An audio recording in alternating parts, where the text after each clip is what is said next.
ada Raiders Lighting di situ yang memang saat ini hanya bisa kita tarik dari Australia. Selain itu mereka akan membawa alat-alat sendiri. Kalau untuk tahun ini, kira-kira dari Raja Wali sendiri ada wishlist apa sih? Hai Tribuners, apa kabar? Balik lagi nih dalam podcast Tribunnews. Dan kali ini Sarah nggak sendirian dong. Kita sudah ada bintang tamu spesial di balik konser Dream Theater. Kita langsung saja sapa, ada Direktur Raja Wali Indonesia, Mas Taufik Rahaja.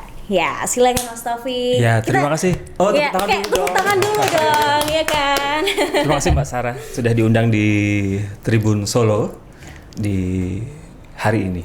Iya, saya juga terima kasih Mas Taufik bisa meluangkan waktu nih. Pasti sibuk banget dong ngurusin Dream Theater yang mau konser ya kalau nggak salah tanggal 10 besok. Betul, tanggal 10 besok di Stadion Manahan, area parkir A dan B.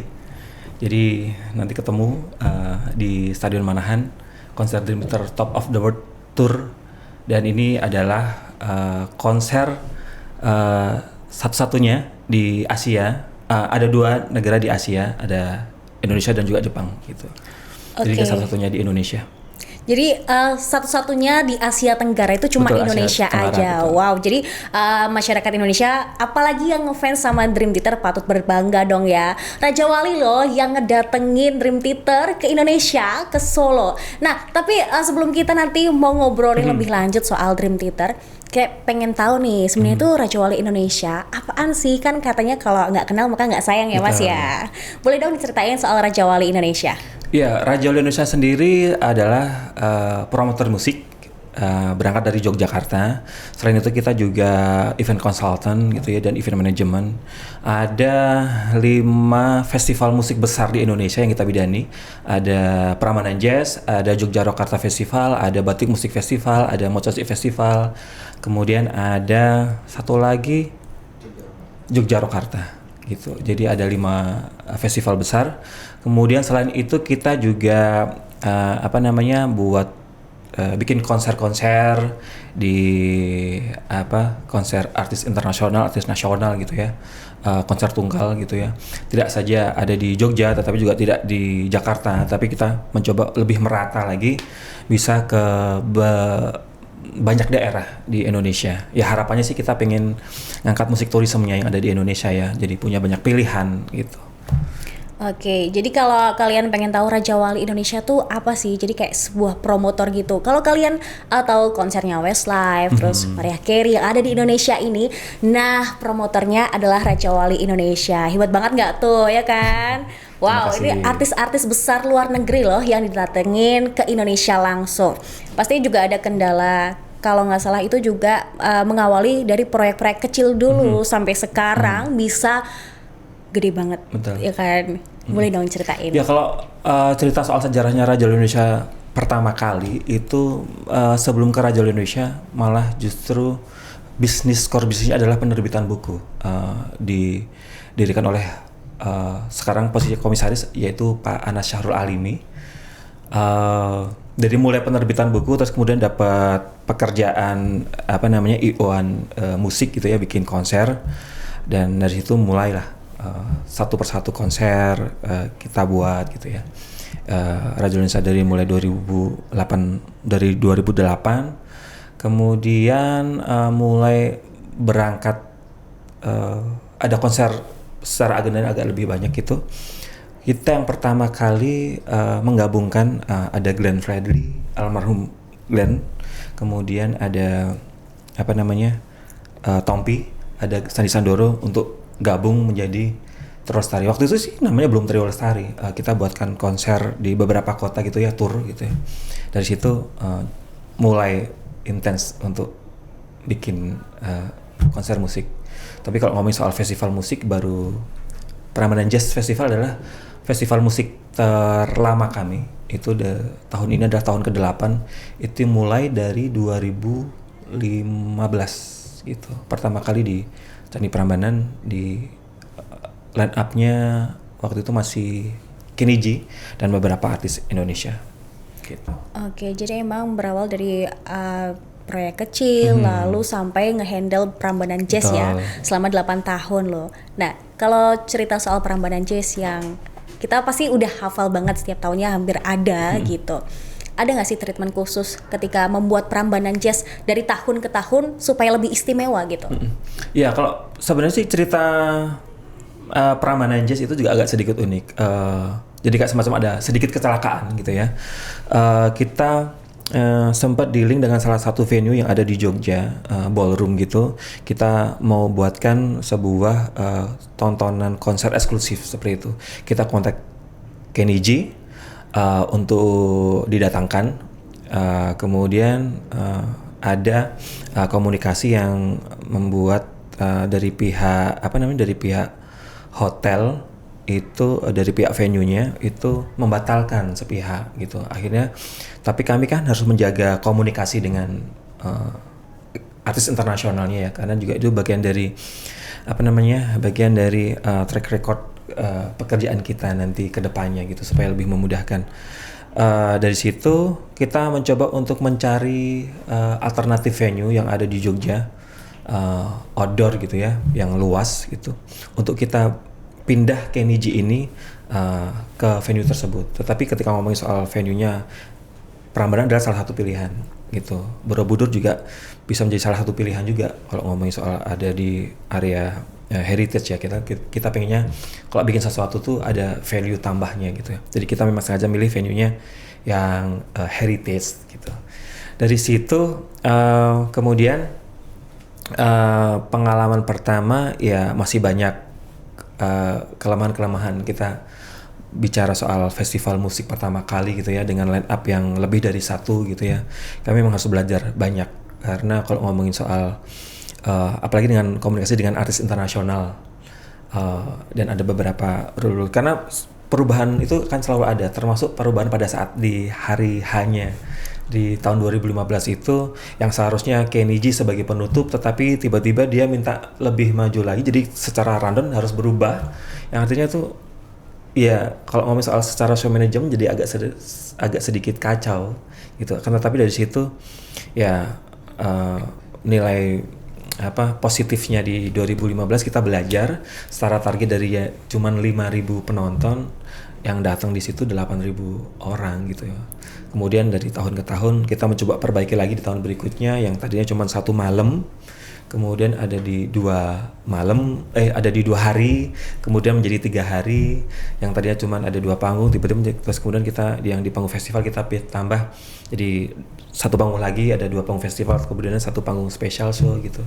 Ya selalu ada selalu ada perbaikan setiap tahunnya, karena kita belajar dari tahun ke tahun ya, mulai dari soal handling artisnya, soal strategi promosinya, kemudian belajar soal show manajemennya, yang timekeeping sebuah festival besar gitu ya, sampai dengan treatment yang terakhir kemarin di 2022 ya, meskipun tampak seperti kita 2 tahun nggak ngapa-ngapain, tidak bekerja secara offline, ada penonton langsung di hadapan kita, itu juga jadi kayak semacam kita harus belajar lagi nih soal proses adaptasi itu ya, dengan ya dibilang cukup sukses kemarin. Itu pertama kali kita bisa buat festival offline lagi di Prambanan Jazz Festival 2022 kemarin yang ke-8. Ya secara target penontonnya melebihi target gitu ya. Dan ya meskipun belum bisa kapasitasnya secara normal, masih social distancingnya, awalnya kita announce-nya masih dengan kebijakan yang social distancing, protokol kesehatan yang sangat ketat gitu ya. Tapi kan secara perkembangannya kan kita juga melalui banyak bulan untuk melakukan promosi dan macam-macam, dan kebijakan pun juga mulai berubah lagi. Jadi secara strategi promo yang di awal adalah jualan tiketnya dengan kursi, ya mau nggak mau kan kita juga harus konsisten dengan itu, harusnya tetap dengan kursi. Ya sebenarnya sih kalau secara impian cita-cita yang pengennya kalau festival musik ya berbaur gitu ya, standing, berdiri gitu. Karena lebih terasa vibes-nya, lebih seru. Betul, juga kan. Karena juga orang lama tidak ke Prambanan dalam rangka festival musik gitu ya, dan sudah ada bisa konser offline lagi, ya akhirnya sementara itu diredam dulu keinginan itu. Semoga nanti di 2023 sudah bisa normal lagi gitu. Tapi kemarin sudah cukup seru dan target penontonnya juga kita nggak nyangka juga banyak yang datang di sana. Protokol kesehatan pun juga kami lalui dengan tertib. Ada vaksinasi di lokasi gitu ya, vaksin booster kita siapkan juga. Terus kemudian juga ya orang pakai masker gitu. Tapi yang pasti yang selalu tidak pernah ketinggalan pada saat di Prambanan Jazz adalah ya selalu ada pasar kangennya. Jadi ketika orang datang dari luar kota gitu ya, ada jajanan-jajanan yang ada di Prambanan Jazz itu mengobati kangenan. Musik, jajan, terus nongkrong, ya macam-macam. Apalagi ketemu orang-orang baru di Betul, sana. ya. Kayak nambah relasi juga gitu kan. Nah ini kan Raja Wali Indonesia banyak banget project yang udah dikerjakan atau sedang dikerjakan dalam proses ini. Pasti ada dong ciri dari Raja Wali Indonesia ketika mau menampilkan suatu karya dalam sebuah event itu. Ciri utamanya sih sebenarnya tidak melulu soal line up dan juga konsep-konsep itu, tetapi ada hal-hal yang pengen kami angkat ke permukaan soal musik turismenya. Jadi memang sengaja pilihan venue-nya itu tidak di kota-kota mainstream seperti Jakarta yang memang secara agenda konsernya bisa setiap bulan tuh selalu ada gitu ya. Tetapi kita pilih venue-venue yang memang ada nilai heritage atau terus kemudian memang ada nilai kelokalan yang sangat menjadi ciri khas sebuah kota gitu ya, untuk kita jadikan venue gitu. Jadi ya apalagi kalau ngomongin soal artis internasional, meyakinkan mereka, komunikasi dengan mereka, membawa konser mereka ke sebuah kota yang sebelumnya belum pernah ada konser internasional sama sekali, itu cukup cukup effort dalam arti, tetapi juga bukan perkara ya gampang-gampang, susah sih sebenarnya selama sarana prasarananya kamu bisa menyiapkan, kita sebagai promotor bisa menyiapkan, ya mereka pasti ya oke gitu ya. Jarak antara antara bandara ke venue, terus kemudian venue ke hotel gitu-gitu, hotel bintang berapa di sana ready dan sebagainya gitu tuh. Ya kita perlu sampaikan itu ke semuanya, kita sampaikan itu semua ke artis gitu, dan mereka oke, ya tinggal kita atur deposit pemberian dibukanya, log tanggal dan sebagainya gitu, jadwal strategi promosi bagaimana, mau announce kapan gitu, ya sudah rilis gitu. Oke, ini kan Raja Wali Indonesia tadi sempat ngomong soal selain konsep konsernya, tanggalnya, tapi juga menginformasikan tentang bisa dikatakan hal-hal yang rinci tapi nggak bisa dianggap sepele. Akses, deket mana, tapi itu juga nilai plusnya di announce juga kepada para penonton atau fans-fans yang mau nonton ke konser. Jadi kalau misalkan kalian besok itu ada konser Dream Theater, Raja Wali juga sudah menginformasikan cara mengaksesnya ke venue seperti Betul. apa gitu. Jadi kayak mungkin terlihatnya cuma mendatangkan saja, tapi ternyata nggak semudah itu gitu ya. Iya, betul. Jadi kan ya apalagi ketika kita melakukan komunikasi dengan agensi artis internasional ya, hal yang detail itu menjadi pertimbangan mereka, karena ada offering sheet, jadi kayak semacam lembar penawaran ketika kita mau bidding artis internasional seperti itu, pasti ada ada beberapa hal yang mereka pengen tahu. Pernah bekerja sama dengan agensi artis internasional siapa saja, apa nama agensi artisnya, siapa nama kontak personnya disebut di situ. Kemudian juga pernah mengundang artis internasional siapa saja gitu. Ada ya, dulu pas di awal-awal kita mengundang Kenny G, ya agak susah, apalagi terus kemudian venue-nya ada di outdoor. Pertimbangan outdoor itu bagi artis internasional kan bagaimana mengamankan ketika nanti cuacanya tidak mendukung gitu-gitu loh. Jadi soal sebelum perform kan mereka pasti juga akan ada sound check ya, alat-alat mereka kena panas langsung gitu juga bagaimana gitu-gitu. Tapi begitu dari kita pernah melakukan sekali pecah telur mengundang artis internasional di outdoor, berikutnya jadi lebih mudah, dalam arti bukan kita yang menawarkan, justru kadang-kadang ada beberapa artis yang pengen tampil ada di situ sama seperti si itu gitu juga ada gitu. Jadi ya beberapa kali kita sempat melakukan negosiasi dengan artis internasional ketika membawa tur. Secara konsep turnya misal harus ada LED stage di belakang di belakang panggung gitu. Tetapi karena kita pengen mengekspos ada Candi Prambanannya, ada Candi Borobudurnya, kita perlu negosiasi bahwa bisa nggak yang backstage LED backstage-nya itu LED belakangnya itu dihilangkan gitu. Jadi supaya kita bisa benar-benar ekspos si candinya gitu ya, ekspos background gitu. Itu yang kami lakukan untuk ya kalau ngomongin soal karakter Raja Indonesia pernah bikin itu ya ada value-value soal ngangkat heritage-nya gitu juga. Jadi juga memperkenalkan soal Indonesia ya, nggak melulu kita selalu ambil dari luar, tapi supaya orang luar juga tahu Indonesia itu tuh kaya banget loh akan budaya. Ya kalau ngomongin soal artis internasional datang ke sini kan juga bagian dari strategi promosi budaya ya, dalam arti kalau kita mungkin membayar mereka sebagai endorser untuk mempromosikan Indonesia gitu ya, mempromosikan tempat-tempat wisata atau destinasi yang pengen kita angkat gitu. Kalau membayar mereka saja gitu kan jadi cuman sayang. Tapi ketika kita undang sebagai artis tampil show gitu ya di depan sebuah misalkan di Candi Prambanan gitu ya, artinya mereka secara suka rela pasti akan mereka dengan bangga juga posting di sosial media mereka gitu sedang ada di Candi Prambanan. Itu juga bagian dari ya secara gratis kita dapat impactnya, dapat promosinya gitu ya, yang kita tidak perlu bayar mereka sebagai endorser untuk posting dong ini ya, secara nggak langsung. Betul, secara tidak langsung kan mereka pengen banget ya datang ke tempat yang aku juga baru pertama kali di Prambanan, ternyata foto di situ, posting di ininya mereka gitu.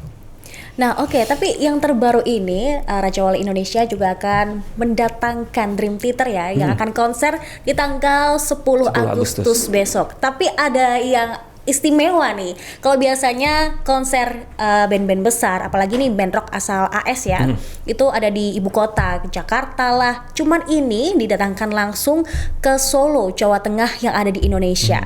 Nah ini tuh alasannya apa sih? Apa karena di kota kelahirannya Pak Jokowi, sekaligus Pak Jokowi juga seneng banget kan soal band-band rock gini? Ya sebenarnya sih kalau ngomongin soal konser Dream Theater di tahun 2022 ini adalah ya bisa dibilang adalah postpone konser Dream Theater yang kita pengen bikin di tahun 2020 gitu. Tapi waktu itu 2020 kena badai pandemi, kemudian kami harus postpone. Menunggu postpone-nya itu memang cukup waktu yang lama. Jadi selama 2 tahun terakhir saya mencoba untuk komunikasi intens dengan mereka untuk dapetin jadwal, tapi juga nggak pernah ada jadwal yang melipir-melipir ke Asia gitu ya. Nggak ada, dari Australia pun juga belum yang ini. Tetapi ya barengan sama yang album kali ini mereka mau nih gitu. Jadi justru malah sebelum berangkat ke Jepang mereka mampir ke Indonesia dulu, baru terus kemudian nanti ke Jepang gitu. Kalau ngomongin soal pilihannya kenapa ada di Solo, sebenarnya ya ada obrolan santai sebelum ini ya. Jadi sebelum pilihan ada di Solo dan sebelum Mas Wali Kota sebagai Wali Kota gitu. Oke, Mas Gibran sebagai Wali Kota Solo ya. Wali Kota Solo gitu ya. Kan pengen ada jadi semacam musik tourism. Tadi balik lagi soal musik tourism gitu yang pengen kita angkat gitu ya. Dream Theater di 2017 juga pernah kita buat di Kridosono pada waktu Jogja Rokarta Festival. Kemudian kita pengen bikin sesuatu yang nggak narik yang dari tadi yang postpone dari Jakarta, memang bisa sempat ditawarin ke Mas Gibran, mau nggak Mas ini mampir ke Solo gitu. Itu tadi yang sempat saya cerita di awal soal perlu meyakinkan agensi artis internasional untuk mereka mau berangkat ke sebuah kota untuk mereka bikin konser turnya di sana gitu. Itu tadi soal uniknya, bukan unik ya. Cerita serunya adalah kita tuh agak cukup waktu lama untuk menentukan rute penerbangan mereka untuk berangkat ke Solo. Yang tadinya dari pihak mereka tuh mencoba untuk mencarikan rute penerbangan ke Solo tuh lewat apa saja, apakah lewat Solo bisa, lewat Jogja apakah bisa dan sebagainya. Akhirnya terus kemudian pilihannya mereka turun di Jakarta, kita siapin sleeper bus dari Jakarta ke Solo, dan kami juga kasih estimasi waktu kira-kira kalau sleeper bus itu berapa lama gitu, dan mereka oke dengan itu. Ya sudah, akhirnya confirm mau tampil. Ya kita dapatnya tanggal, kenapa juga nggak di weekend, kenapa bikin konsernya di tengah weekdays gitu ya, karena daripada tidak sama sekali juga. Dan akhirnya terus kemudian ya sudah, ini kan kami menjawab fansnya Dream Theater yang sudah nunggu lama 2 tahun, yang mereka sabar tidak melakukan refund tiket mereka, dan mereka juga bisa nonton lagi di konser 2022 ini. Nah oke, jadi kan ini kali kedua Raja Wali Indonesia mendatangkan Dream Theater ya. Kalau dulu di tahun 2017, apa nih bedanya Mas di tahun 2017 dan juga di tahun ini gitu? 2017 bedanya, kalau bedanya di 2017 sebenarnya Dream Theater sebagai headliner di Festival Yogyakarta ya, gitu. Cuman kalau yang ini adalah konser tunggalnya Dream Theater, bagian dari tour albumnya yang terakhir gitu.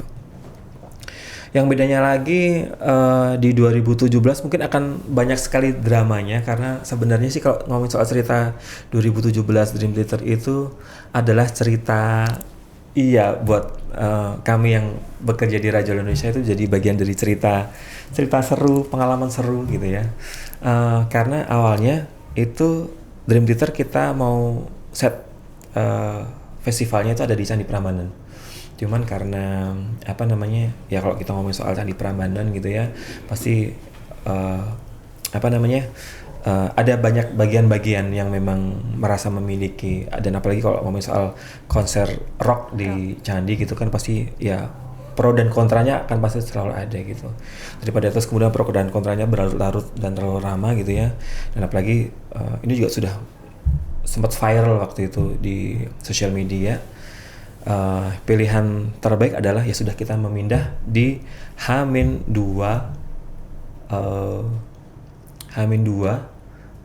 pelaksanaan konsernya. Artinya bahwa ya Bandung Bondowoso versi baru itu terjadi, karena kalau ngomongin soal sebuah panggung musik internasional gitu kan, biasanya kita nyiapin dalam kurun waktu ya 7-10 hari, dan ini kita hanya siapin cuma dalam 2 malam gitu ya. Ya itu pekerjaan yang luar biasa. Jadi dramanya itu drama-drama yang memang kadang-kadang komunikasi kita dengan tour manager, manajer produksi, production manajernya mereka itu juga emosinya tuh sangat-sangat terasa sekali, karena ya marah, terus kemudian sampai sedihnya setelah event itu jadi dapat banget tuh, karena ya dramanya itu ada di 2017 gitu. Itu yang terjadi, dan ya yang kali ini sih semoga sih lebih lancar, lebih enak, karena juga secara line up-nya juga kita secara prepare-nya, kalau sekarang sih prepare-nya irisan secara waktu loading-nya cuman barengan sama Asian Para Games saja di venue yang sama gitu ya. Ya keren sekali Solo punya event internasional dalam waktu bersamaan gitu ya, dan ini juga bagian dari pasti secara kunjungan tamu-tamu datang ke kota Solo pasti wah jadi salah satu alasan kenapa dipilih di kota Solo itu ya. Dan ini emang kalau tadi lihat di drama di tahun 2017 ada rasa marah, terus sedih, tapi sebagai pekerja di Raja Wali Indonesia tetap harus profesional dong. Profesional. Jadi segala hal yang namanya, kan kalau ngomongin soal artis internasional kan pasti ada riders yang harus kami penuhi. Betul. Dan selama riders itu bisa kami penuhi dan mereka bisa perform secara maksimal gitu ya, itu adalah apresiasi yang luar biasa buat ya dari sisi artisnya juga, iya dari sisi kami sebagai promotor juga. Puncak kebanggaannya ada di situ gitu ya, kita bisa memberikan sajian yang sangat berkesan, meninggalkan kesan yang sangat baik, dan mereka pun juga ya ada hal-hal yang memang bisa, meskipun melalui drama itu, tetapi ketika respon penontonnya bagus, crowd-nya banyak. Terus kemudian mereka juga sempat melakukan apa namanya ya? Waktu itu mengkomposisi ulang gundul-gundul pacul yang ditampilkan di salah satu setlistnya mereka gitu ya. Ya itu juga kejutan yang luar biasa bagi kita ya sebagai orang Indonesia, dan mereka ternyata mengulik sejauh itu juga ternyata tentang Indonesia tentang Indonesia, supaya merasa lebih dekat dengan fans yang ada di Indonesia gitu. Itu cara mereka ya. Nggak tahu nanti kalau pas di Solo mereka bikin kejutan apa lagi, ya kita tunggu gitu. Kita tunggu ya, di tanggal 10 besok akan ada kejutan apa nih dari Dream Theaters. Karena tadi sempat spill juga ini konser 2 tahun tertunda gara-gara pandemi. Ya kan. Lalu ketika akhirnya ditentukan tanggal Dream Theater untuk konser di Solo Indonesia di tanggal 10 besok, gimana respon para ya mungkin yang sudah beli tiket, yang sampai nggak refund juga? Antusiasmenya seperti apa sih? Antusiasme sih tentu saja mereka sangat senang sekali ya. Ya meskipun secara waktu ada beberapa yang memang memilih untuk tetap mempertahankan tiket mereka, tetapi juga ada yang memilih untuk refund karena mungkin secara jadwal juga tidak bisa punya kesempatan gitu. Respon mereka positif, mereka sangat senang sekali, dan akhirnya setelah menunggu 2 tahun yang jadi kayak semacam harap-harap cemas jadi atau enggaknya, kalau enggak nanti bagaimana kejelasannya gitu. Dan ketika sudah muncul tanggalnya pasti 10 Agustus itu, ya kabar gembira buat semuanya, kabar gembira juga buat kami juga akhirnya. Terus kemudian ya sudah, yang daripada komunikasi yang sangat lama di email yang sudah sampai beberapa subjek di email itu, ya akhirnya sekarang tinggal ngobrolin soal lebih ke teknis koordinasi dengan mereka ya, lebih ke ngomongin soal makan lunchnya nanti apa, dinernya apa, terus nanti produksinya nanti detailnya bagaimana, seperti itu sih. Ngomongin soal makanan di Solo itu kan kulinernya banyak banget. Dream Theater sendiri tuh para personilnya sempat kepo nggak sih soal Solo tuh kayak gimana sih, atau kulinernya tuh apa aja selain mereka fokus pada konser nanti? Iya, seperti biasanya mereka meminta kita sebagai promotor untuk memberikan rekomendasi apa sih yang kalian suggest pada saat nanti kami sudah berada di Solo gitu ya. Jadi ada menu-menu ya, ada beberapa kami buat set-set menu gitu untuk mereka jadikan pilihan gitu. Dan kita juga masukkan gitu local cuisine-nya yang ada di Solo ya, pasti gitu ke mereka gitu. Tinggal nanti mereka milih, begitu mereka datang, nanti set memilih lunch-nya akan ini dan sebagainya gitu sampai dengan hari terakhir. Bahkan di hari terakhir mereka juga after party ya mereka menyebutnya gitu ya, setelah mereka benar-benar selesai perform gitu, harus disiapkan, mereka nanti akan memilih kuliner-kuliner yang ada di sekitar, restoran sekitar atau kuliner sekitar itu apa. Nah ini dari tim kita yang akan membelanjakan itu dan kemudian sudah siap ready di belakang panggung. Jadi begitu mereka selesai tampil, mereka akan ada di backstage menikmati itu. Dan kembali lagi di besoknya ke Jakarta. Oke, aku penasaran banget nih. Mungkin bisa di-spill salah satu kali ya menu yang direkomendasikan gitu kepada para personilnya. Kemarin yang sempat kita ada Indonesian menu ya, ada Indonesian menu. Kemudian ada menu-menu Solo juga gitu. Tentu saja ada timlonya gitu loh. Kemudian kemarin ada banyak sih kemarin yang kita sempat kirimkan ke mereka supaya mereka memilih. Kita juga minta rekomendasi dari beberapa orang yang ada di Solo ya, untuk kita buatkan gitu, untuk kita kirimkan ke mereka dan mereka akan memilih. Ya itu lokal cuisine, snack dan sebagainya nanti kita juga minta. Kalau snack sih biasanya nanti akan kita siapin di backstage ya. Ngomongin soal persiapan kan butuh waktu, tidak cuma panjang banget gitu ya. Panjang banget. Ya mereka kan sampai di sini tanggal 8, 9 H-1 soundcheck dan sebagainya. Hari hanya tanggal 10, tanggal 11 udah balik lagi ke Jakarta untuk penerbangan ke Jepang. Oke, kalau untuk sound sendiri, katanya nih mereka langsung mendatangkan alat-alat soundnya itu tuh dari Amerika Serikat. Mereka nggak mau atau lebih memilih alat-alat mereka sendiri gitu loh, daripada yang ada di Indonesia. Betul nggak sih Mas? Kalau sound sih sebenarnya kita ada riders yang memang harus kita penuhi. Jadi kayak lighting, sound system, technical ridersnya mereka yang harus kita siapin. Tetapi selain itu mereka akan membawa alat-alat sendiri. Konfirmasi sudah ada 25 box yang sudah sampai di Jakarta dan tinggal dikirim nanti pada saat jelang ya tanggal 8 tuh sudah sampai di sini, tanggal 9 sudah set up, sudah serah terima dengan mereka. Cuma yang unik ini yang salah satu membuat komunikasinya jadi sedikit lebih panjang itu adalah ada riders lighting di situ yang memang hanya bisa saat ini hanya bisa kita tarik dari Australia, yang ada di Australia. Nggak tahu bentuknya lightingnya seperti apa. Nah nanti lihat saja di tanggal 10 Agustus di Stadion Manahan gitu ya. Ya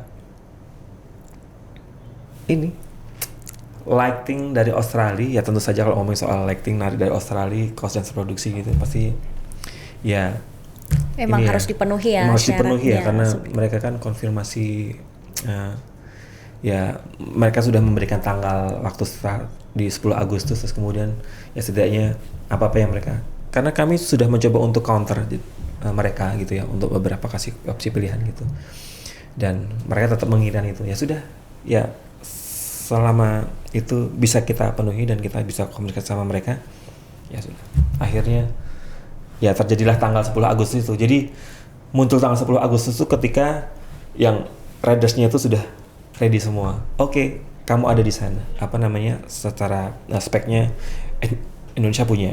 Lighting juga ini ada, Indonesia ada. Yang ini nggak ada, berarti memang harus dicarikan. Tolong kamu carikan di dekat-dekat di Indonesia mana yang ada gitu. Tapi dari Australia gitu. Yang lainnya sih so far aman ya. Oke. Gitu. Berarti memang harus dipenuhi juga. Ketika lightingnya itu sudah ready, maka terbitlah tanggal di 10 Agustus iya, itu betul. Ya. Berarti mungkin bisa ditarik kesimpulan lightingnya ini yang ditunggu-tunggu juga gitu, yang terpenting ya. Lighting yang ditunggu, ya mungkin bisa jadi lighting itu juga akan menjadi bagian dari performance mereka ya. Selain ada beberapa technical riders, materi LED yang ada di belakang, nanti seperti apa mereka sudah kirimkan materinya untuk dilihat di preview, kemudian juga secara spek LED-nya itu yang kemarin yang cukup waktu lama untuk menentukan keluar tanggal 10 Agustus terus kemudian kita buru-buru, jadi kesannya sih memang buru-buru ya, secara persiapan sangat singkat sekali, promosinya memang nggak cukup waktu banyak gitu ya karena kita nunggu terus kemudian dapat tanggalnya ya mau nggak terus kita harus segera rilis tanggalnya. Kalau untuk target tiket berapa sih?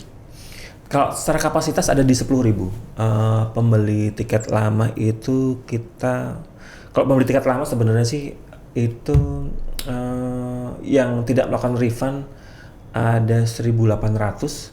Kemudian sampai sekarang itu sudah di 50% ketambah 1.800, sekitar sudah ada 7.000. Itu sisanya ada beberapa tiket yang tidak semuanya ada di tiket apa saja, tetapi juga nanti bisa ada beberapa program-program tiket dengan para sponsor gitu yang sisanya itu. Jadi so far sih tiket masih bisa didapatkan di tiketapasaja.com. Oke, kalau untuk persiapannya ini kan tadi dibilang persiapannya emang agak mepet ya dibanding mungkin project-project yang lainnya gitu. Sejauh apa sih untuk saat ini? Sejauh sudah kalau secara persiapan karena kita memang barang-barang belum ada di sana semua ya, belum ada di venue gitu ya. Ya bisa dibilang sudah 70% ya komunikasi kita clear dengan mereka, tinggal mengkonfirmasi jadwal loading, jadwal dengan mereka. Ya tinggal perintilan-perintilan, tetapi itu juga bagian dari sesuatu. Kalau tidak ada itu pasti juga nanti akan mengaruhi penampilan mereka ya. Mereka juga pasti secara logistik mereka di sini butuh makan, ya bagian dari hospitality, kendaraan, bisnya gitu ya. Cuman hal-hal yang perlu kita konfirmasi lagi ke para vendor gitu. Selama ini berarti untuk menunggu sampai hari H ya, cukup berkomunikasi secara intens dong Betul. ya Pak untuk Betul. ke pihak Dream Iya, Theater sendiri. apalagi kalau kita ngomongin soal jam jam efektifnya gitu ya, kan kebalikan dengan kita ya. Jadi saya otomatis mungkin kalau agak punya lingkar hitam di mata mungkin karena memang sering begadang, karena di saya mencoba komunikasi dengan mereka itu mulai dari jam 8 malam sampai dengan jam 6 pagi. Itu adalah waktu efektif mereka. Ketika saya kirimkan email pasti akan dibalas sama mereka. Ya pasti ada waktu yang saya juga lelah tidur gitu, terus kemudian juga jadi skip. Saya kirim siangnya, nanti balasnya pasti ada delay waktu karena mereka pasti kan waktu istirahat. Tapi ketika di jam-jam itu ya pasti akan fast respon. Saya kirim apa nanti dia akan reply gitu. Jadi agak sedikit kebalikan sih waktunya di sini. Jadi perjuangannya sih itu ya, semoga nanti di tanggal 10 bisa memberikan mereka juga bisa memberikan penampilan terbaik mereka di Solo. Totalitas semangat ya Raja Wali Indonesia ini sampai Mas Taufik nih sebagai direktur meluangkan waktu tidur ya. Ya karena apa ya, dari awal sih memang komunikasinya dengan saya juga dengan Pak Anas waktu itu dan intens. Ada beberapa hal yang memang sudah kami coba delegasikan ke tim divisi yang terkait. Ada soal hospitality, produksi, kemudian nanti yang lain soal media dan macam-macam gitu. Tapi ada beberapa hal yang memang harus saya kawal secara langsung ke pihak artis manajemen dan juga agensinya, tour manajernya gitu. Jadi yang pengennya sih nggak ada celah, dan apalagi ketika kita mendapati yang namanya riders gitu kan pasti juga banyak sekali persepsi berbeda membaca sebuah riders gitu ya, supaya ini benar nggak kayak gini maksudnya gitu. Jadi saya sering ngumpulin tim gitu untuk coba membedah riders, terus kemudian dari riders itu supaya nanti pada saat mereka sudah sampai di sini yang mereka minta sudah tersedia gitu aja. Untuk antisipasinya sendiri di konser besok tanggal 10 apa aja nih Mas? Termasuk juga keamanannya ya? Kalau soal keamanan, yang pasti kami menyiapkan selain terkait soal izin keramaian yang itu didukung oleh polisi, kami juga menyiapkan terkait soal security personal yang akan nempel ke mereka. Kemudian juga bagian dari standar penyelenggaraan event di masa pandemi gitu ya, bahwa protokol kesehatan juga tetap masih berlaku, masker gitu. Kemudian juga bagian dari, kalau kita ngomong soal event juga bisa menjadi bagian dari campaign vaksinasi gitu ya. Jadi kami juga tetap menyiapkan vaksinasi di lokasi gitu. Bagi yang memang belum vaksin kedua, mau vaksin booster di sana juga bisa disiapin gitu juga. Ya kadang-kadang juga orang bisa vaksin gitu ya, mumpung karena ada kesempatan, ada di situ dekat, terus kemudian kami sudah siapkan di sana bekerja sama dengan dinas terkait yang ada di kota tersebut. Jadi kayak semacam harapannya sih nanti semakin bisa ramai lagi event-event offline gitu ya di 2023 ya, syukur-syukur sudah bisa kembali normal lagi gitu ya, sudah tidak lagi dengan ya sekarang kan sebenarnya juga sudah mulai kabar baik gitu ya, konser offline dengan kapasitas yang lebih daripada 1.000 gitu kan sudah bisa terselenggara. Itu juga buat kabar baik bagi kami sebagai pelaku event ya. Dan ini juga dirasakan banget buat promotor-promotor yang ada di Jakarta, di daerah-daerah juga ya. Berarti ketika kemarin pandemi lagi naik-naik banget COVID-nya, apa nih imbasnya langsung ke para promotor terkait imbas psikologis, materi. Karena nggak bisa ngapa-ngapain, nggak bisa cari duit gitu. Nah itu yang utama ya. Psikologis itu dalam arti istilahnya orang yang akhirnya bisa tetap setia, berjuang bersama untuk tetap bekerja tetap di event gitu kan akhirnya. Tapi ada beberapa juga yang akhirnya memutuskan untuk banting setir, pilih pekerjaan yang lain gitu. Ya saya cukup apresiasi buat tim yang memang secara konsisten kita berjuang tuh dalam arti karena setelah proses 2 tahun pun juga kita mencoba untuk bikin sesuatu, tetapi karena dengan adanya regulasi yang baru gitu, akhirnya terus kemudian belum bisa, kita coba mundurin lagi, belum bisa, kita coba. Jadi itu juga bagian dari perjuangan yang sangat panjang, dan akhirnya begitu sampai ada forum komunikasi Asosiasi Promotor Musik Indonesia, kemudian ada pekerja event gitu yang mencoba untuk merumuskan bagaimana supaya event offline bisa tetap terselenggara dengan syarat-syarat yang kemudian itu bisa jadi semacam buku panduan yang disusun oleh Kemenparekraf gitu, yang diturunkan untuk ke beberapa sub-sub bisnis lainnya gitu ya. Itu juga bagian dari perjuangan tim di balik layar, promotor musik, event organizer, dan lain-lain gitu. Terus kemudian merumuskan sebuah panduan yang itu bisa dipakai untuk penyelenggaraan sebuah event gitu ya. Jadi standar event sekarang yang bisa bisa diberikan rekomendasi untuk terselenggara yang memenuhi syarat-syarat yang sesuai dengan panduan itu gitu. Ya itu juga bagian dari perjuangan teman-teman gitu. Ada ritual khusus nggak sih, kayak semacam kebiasaan ketika Raja Wali Indonesia ini tuh mau mendatangkan artis-artis dari luar gitu? Ritual khususnya adalah berdoa bersama, pengajian di kantor.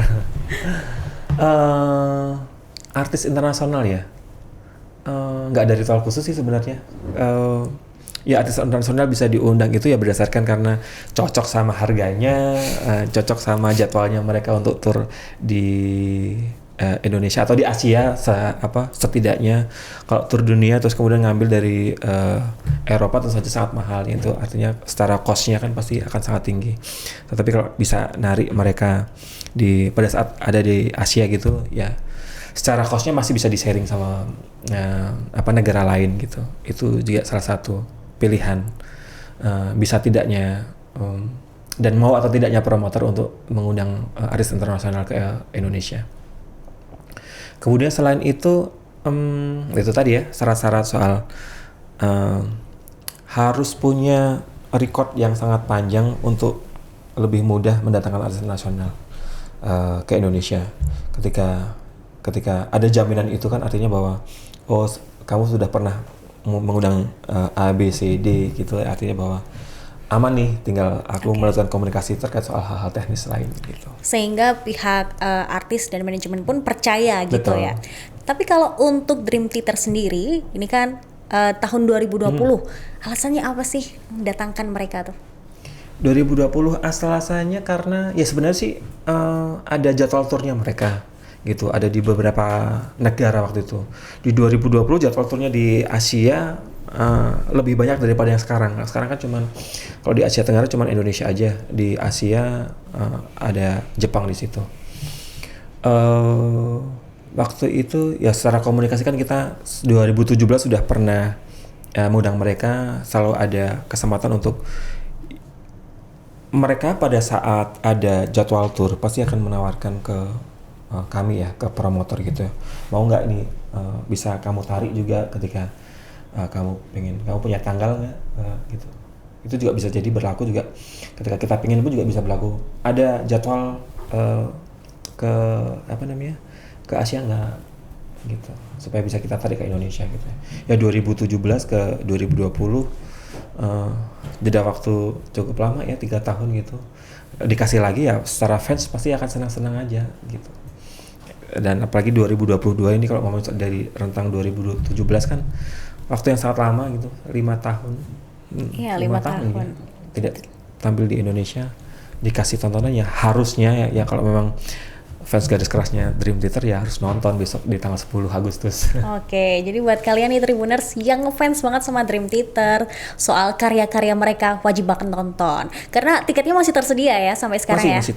Masih tersedia. Tapi jangan sampai nanti pada saat di hari H juga masih tersedia. Semoga, tapi secara harga tiketnya pasti akan menyesuaikan di hari H, on the spot harga tiketnya. Sekarang masih tiket reguler gitu, jadi 750 dan juga 1 juta di luar pajak daerah, pajak pendapatan daerah dan juga admin fee. Ini berarti ada rencana dong kalau misalkan nih para netizen atau orang-orang Indonesia yang pengen banget mendatangkan artis nih dari luar, bisa mengabulkan nggak kira-kira? Wishlist ya? Ya. Ya wishlist tuh ada wishlist yang memang kita menyesuaikan marketnya gitu ya. Nanti silahkan mungkin di follow Raja Wali Indonesia Instagramnya, di situ kasih aja komentar-komentar apa gitu ya, pengen datengin atau DM gitu. Di situ kadang-kadang juga jadi bagian dari pertimbangan kami memilih artis Indonesia, artis internasional untuk datang ke Indonesia. Kemudian ya kami sendiri juga punya wishlist, pengen datengin siapa, itu juga punya banyak wishlist yang pengen kita undang ke Indonesia gitu ya. Kalau untuk tahun ini, kira-kira dari Raja Wali sendiri ada wishlist apa sih untuk mendatangkan tamu ya? Boleh dong ya kan, dibocorin sedikit gitu. Yang sudah pasti, yang sudah confirm adalah Westlife. Kalau artis internasional, kalau belum confirm kami nggak berani announce gitu, karena kan ada tanggung jawab yang harus kami jaga dengan mereka gitu ya. Tapi ada beberapa yang sedang tahap komunikasi gitu ya. Tahun depan juga kita sudah ada agenda juga gitu di festival-festival kita. Semoga festivalnya sudah mulai jalan, tidak cuma Prambanan. Tahun kemarin Prambanan Jazz, tahun ini ada Prambanan Jazz juga Yogyakarta, teman Yogyakarta, Prambanan Jazz dan juga Yogyakarta, artis Indonesia semua. Semoga tahun depan kita sudah punya artis internasional untuk didatangin. Yang tahun ini artis internasionalnya itu tadi ya Westlife. Yang lain lagi masih nunggu. Oke, kita tunggu nih. Apalagi kejutan update-nya dari Raja Wali Indonesia. Karena artis-artisnya siapa sih yang nggak tahu gitu track recordnya ya kan. Nah, untuk harapan di konser besok Agustus apa nih? Harapannya besok di konser Agustus, ya saya tahu tanggalnya Big Days, tapi semoga yang datang besok di Stadion Manahan itu tiketnya sold out pastinya ya. Harapannya setiap promotor yang pengen bikin konser gitu ya, dengan tiketnya sold out pasti nanti kita akan jadi kayak sedikit candu bagi kami sebagai promotor musik untuk ya next.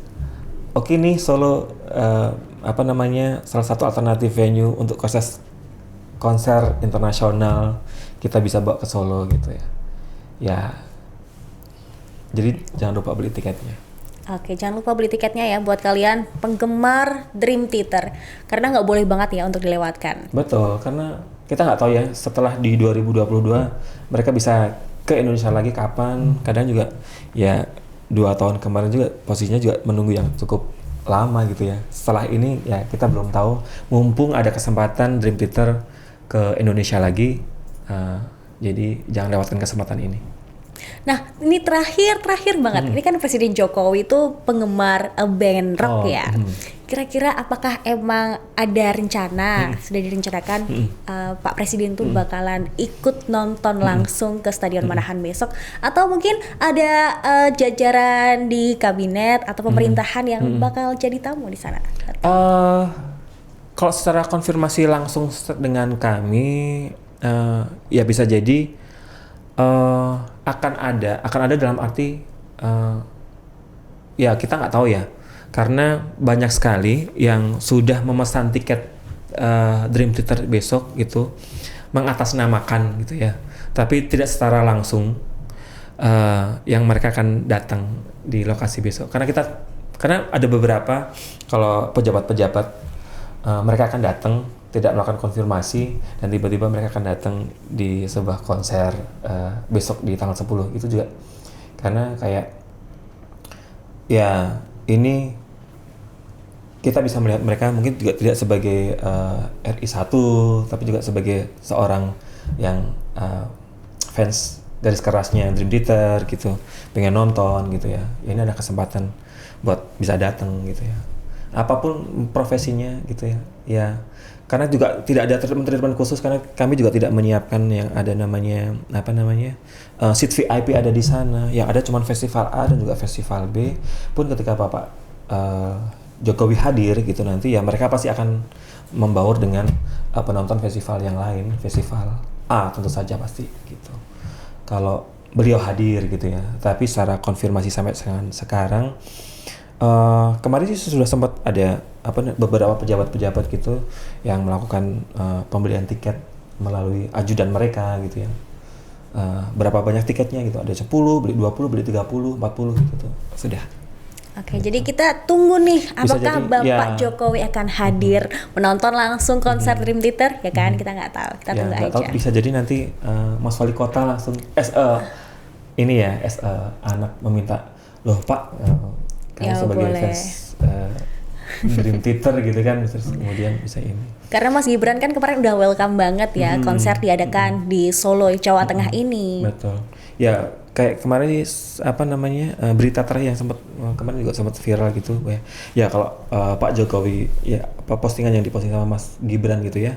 Ya kalau Pak Jokowi nonton ya harus beli tiket gitu ya. Ya artinya memang ada beberapa kemarin sempat konfirmasi ke kami ada pembelian tiket itu entah itu dari jajaran kabinet atau jadi jajaran di kepala daerah yang akan datang ke Solo untuk nonton Dream Theater ya sangat memungkinkan untuk bisa hadir gitu. Tapi kita tunggu saja ya itu, tapi tidak ada secara treatment khusus dari kami dari pihak kami promotor untuk menyiapkan, tetapi yang ketika mereka datang ya akan sebagai penonton sama seperti yang lain berbau dengan festival gitu, dengan festival. Oke, jadi itu tadi ya soal seluk-beluk Raja Wali Indonesia dan juga kita spill dikit soal dibalik konser Dream Theater besok tanggal 10 Agustus ya di Stadion Manahan gitu. Jadi buat kalian jangan sampai ketinggalan konser ini. Kalian kalau misalkan pengen tahu informasi terbaru lainnya soal konser Dream Theater itu bisa ke Instagramnya Raja Wali Indonesia ya. Betul, @rajawali_indonesia. Itu jadi update-nya di sana. Ya, secara update agendanya seluruh event Raja Wali Indonesia di sana. Kecuali yang festival nanti ada akun festival sendiri. Oke, baik, terima kasih Mas Taufik untuk Terima kasih Mbak Sarah, waktunya bisa tim bincang-bincang dari di Tribun News Tribun hari ini. News. Oke, semoga lancar terus ya untuk proyek-proyek di Raja Wali Indonesia, termasuk yang terpenting yang terdekat ini proyek Dream Theater gitu. Amin. Terima kasih Mas Taufik. Terima kasih Mbak Sarah. Terima kasih sudah nonton.